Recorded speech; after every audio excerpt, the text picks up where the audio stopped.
అన్నదాత సుఖీభవ పేరుతో చంద్రబాబు రైతులను మోసం చేశారన్నారు మాజీ ఎమ్మెల్యే కైలే అనిల్ కుమార్. ఎన్నికల ముందు కేంద్ర ప్రభుత్వంతో సంబంధం లేకుండా ప్రతి రైతుకు 20,000 ఇస్తామని చెప్పారని గుర్తు చేశారు. మొదటి సంవత్సరం అన్నదాత సుఖీభవ ఎగ్గొట్టి రెండో సంవత్సరం 10,000 ఇచ్చారని చెప్పారు.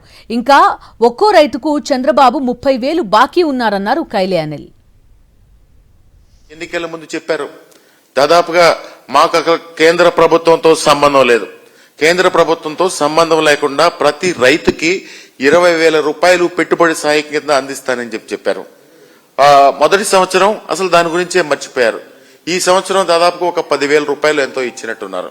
అంటే ఒక్కొక్క రైతుకి 30,000 రూపాయలు వీళ్ళు బాకీ పడిన సంగతి ఈ రాష్ట్ర ప్రజలందరూ కూడా మర్చిపోతారని మీరు ఎందుకు భావిస్తారో నాకు అర్థం కావట్లేదు. ఎందుకంటే ఒక మాట చెప్పినప్పుడు ప్రజలకి ఈ ఒక వర్గ ప్రజలకి అంటే రైతులకి మేలు చేస్తానని చెప్పి మీరు చెబితే రైతులు ఆశపడతారు. కానీ మీరు ఏంటంటే ప్రజలు మర్చిపోతారు, ప్రజల్ని ఎప్పుడు కూడా మోసం చేయొచ్చు అని అనుకోవడం మీ పొరపాటు అని కూడా ఈ సందర్భంగా తెలియజేస్తా ఉన్నాం.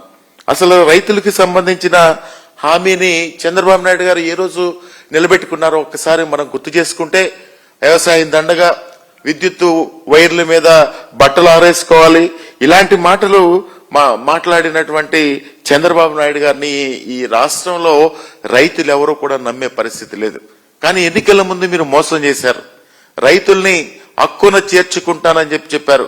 రైతులను హక్కున చేర్చుకుంటానని చెప్పినటువంటి మీరు ఎన్నికలైపోయిన తర్వాత మర్చిపోయి ప్రతి ఒక్క ఈ కూటమి ప్రభుత్వంలో మంత్రులు, ఎమ్మెల్యేలు అందరూ కూడా ఏం మాట్లాడతారు, మేము ఈ విధంగా చేస్తా ఉన్నాం. మీరు ఏమి చెప్పారో అది చేస్తున్నారా లేదా ఒక్కసారి మీరు ఆత్మ పరిశీలన చేసుకోండి. అంతే తప్ప ఈరోజు ఒక 3,000 రూపాయలు 4,000 రూపాయలు రిలీజ్ చేశాం. గత ప్రభుత్వం ఎలా చేసింది? గత ప్రభుత్వం, ధైర్యంగా చెప్తా ఉన్నా, గత ప్రభుత్వం రైతు ప్రభుత్వం, రైతు కష్టాలు తీర్చిన ప్రభుత్వం వైఎస్ఆర్ కాంగ్రెస్ పార్టీ ప్రభుత్వం. జగన్మోహన్ రెడ్డి గారు నిత్యం రైతు యొక్క అవసరాలు తెలుసుకుని దానికి సంబంధించినటువంటి ప్రతి గ్రామంలో కూడా ఒక రైతు భరోసా కేంద్రాన్ని ఏర్పాటు చేసి రైతుకి అండగా నిలిచింది జగన్మోహన్ రెడ్డి గారు అని చెప్పి నేను ధైర్యంగా దమ్ముగా కూడా చెప్పగలనని చెప్పి కూడా ఈ సందర్భంగా తెలియజేస్తా ఉన్నా.